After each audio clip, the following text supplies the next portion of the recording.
एक बार ओशो ने कहा था कि पिछला जन्म 700 साल पुराना है और 700 साल के बाद वो अब उन्होंने जन्म लिया था।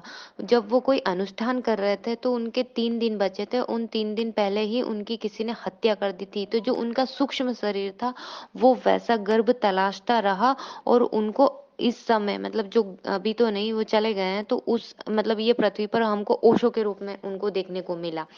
तो वो मरने के बाद क्या मतलब 100 में से 85% लोग तुरंत जन्म ले लेते हैं। कुछ लोगों का जन्म जल्दी हो जाता है और कुछ लोग जन्म लेना ही नहीं चाहते। जिन लोगों का जन्म जल्दी हो जाता है वो अपने जो आत्मा है शरीर से बहुत अधिक अटैचमेंट होती है उनकी, और उनको क्या लगाव बहुत होता है। तो वो जल्दी जन्म ले लेते हैं क्योंकि उनके कर्म प्रारब्ध ऐसा है कि उनको भोगना ही है, तो उनको आना ही है। इसके साथ कुछ महान जैसे साधु संत हुए या फिर कोई बहुत अधिक डाकू या नेगेटिव पॉजिटिव, आप दोनों टाइप से देख सकते हैं, वो जन्म लेना ही नहीं चाहते हैं। तो वो क्या करते हैं, वो 3 साल के अंदर या तो उनको भी जन्म मिल जाता है या फिर नहीं लेना चाहते तो उनको काफी समय फिर इंतजार करना पड़ता है कि उनको जिस टाइप की कोख चाहिए वो मिलेगी, तभी वो उनको जन्म लेना पड़ेगा। इसके बाद जो बाकी के बचे वो कई हजारों साल तक भटकते रहते हैं क्योंकि उनके पाप कर्म इतने ज्यादा होते हैं ना, वो उनका जन्म बर्थ ही नहीं हो पाता है।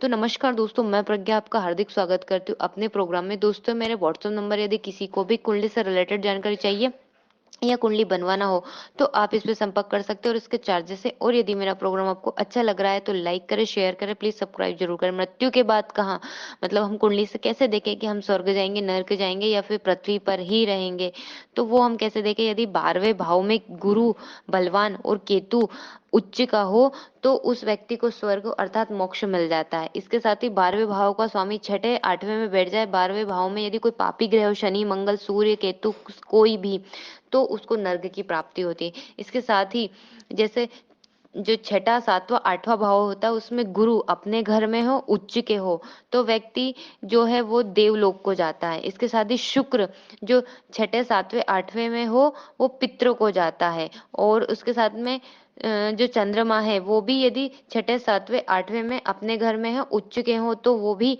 आप देख सकते हैं कि पितरों को जाता है। और शनि शनि और बुध छठे सातवें आठवें में हो और उच्च के हो और अपने ही घर में हो तो व्यक्ति नर्क को जाता है। इसके साथ में सूर्य और मंगल ये यदि छठे सातवें आठवें में हो और अपने घर में हो और उच्च के हो तो व्यक्ति मृत्यु लोक को जाता है। इसके साथ ही कर्म प्रधानता है वो भी हमें देखने को मिलती है। मतलब जैसे मानो किसी कुंडली में गुरु बैठे हैं तो वो व्यक्ति यदि कर्म अच्छे नहीं कर रहा है तो फिर वहां पे प्रॉब्लम हो जाएगी। और जिनके शनि और बुध है वो तो फिर सोच समझ कर ही कर्म करे कि पता चल रहा है कि नर्क का वो लग रहा है हमको, तो फिर उस हिसाब से अपने कर्म को देखें। धन्यवाद दोस्तों।